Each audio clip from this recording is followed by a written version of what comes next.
occupying the Philadelphia corridor that is separating Egypt from Gaza, and for the humanitarian process to happen, that control of the Philadelphia corridor must be ended or eased at least to allow this to happen. Okay.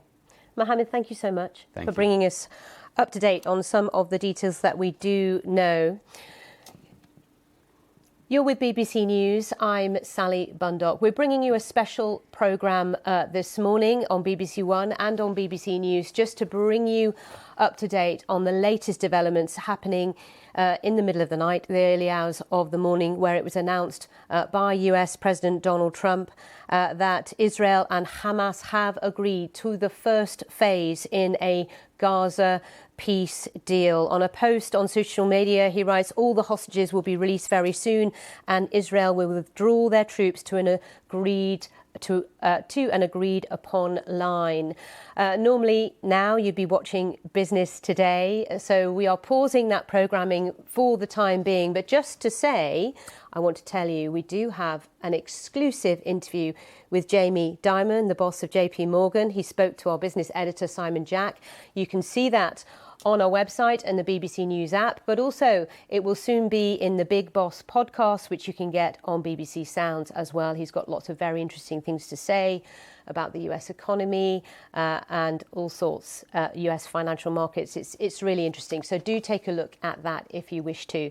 But now let's continue with our special coverage. It's been seen as a very significant moment in the hope of bringing peace to Gaza, Israel and the Middle East region. Let's now bring in former US Ambassador Gina Abercrombie-Winstanley, who is President Emeritus of the Middle East Council and Distinguished Fellow at the Atlantic Council.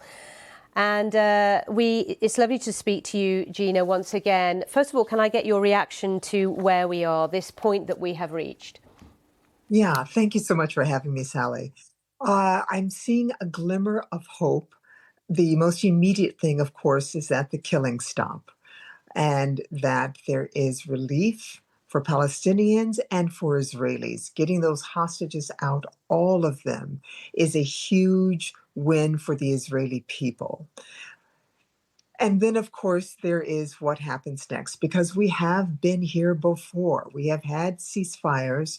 We have had exchanges of hostages, Palestinians returning to Palestinian-controlled areas, and of course, Israeli hostages being released. So nothing about this is yet new. And we have a long history from the Oslo Accords to now of the first phase being carried out, but not getting beyond that. And so this is the test that is before all of the parties, particularly President Trump and the Arab negotiators who have put this together. Do you think, I mean, we say we've been here before, and Gina, we have. We've discussed that already on the programme, but do you think there are things that have changed the situation this time around? Like, for example, just a few weeks ago when Israel bombed Qatar, where Hamas leaders were meeting to discuss a possible ceasefire, a possible breakthrough. That was a big change, was it not, in terms of President Trump and the US and the support for what Israel is doing, and in particular Prime Minister Benjamin Netanyahu? Oh, yes.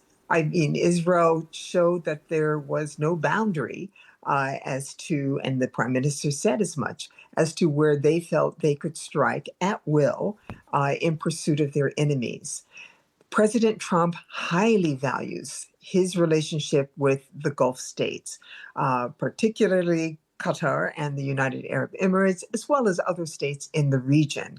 And that threat from Israel to the Gulf states made them have conversations with the president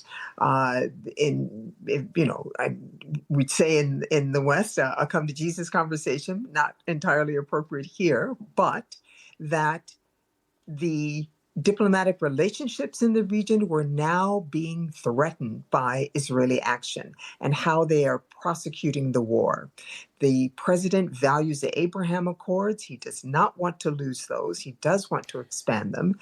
And it was those conversations and his realization of the prime minister's boldness or recklessness that got him to give the attention needed to this issue. So it was attention from the Arab countries, as we see with their taking a role in negotiating, the president. And that is the challenge, because the president, as we've seen in this administration, has been anything but consistent in his foreign policy. That is really the challenge. And yes. As you say, Gina, you're absolutely right. He's not consistent, and he's very, very hard to predict as well, which makes this process more complicated. But it's his involvement and attention and pressure that has made us get to this point. That's what most people are saying that we talk to about how did we get to this point. And the question is whether he will stay in the room, keep the pressure on, keep the attention on this process. What are your thoughts on that? Well, I worry that he won't, just because of his past behavior.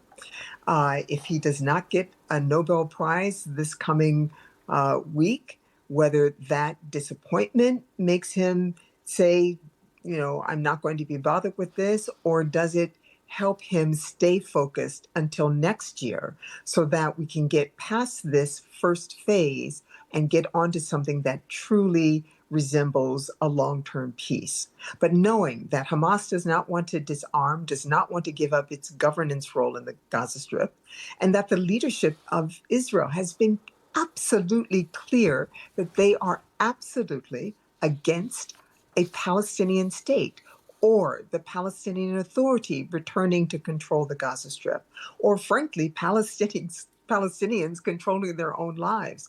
The President Trump, and the Arab negotiators have a huge, huge challenge in front of them to keep both sides sticking to the point. So it is going to take really precise, focused attention and keeping the leverage, keeping the threats out there, and also for the international community.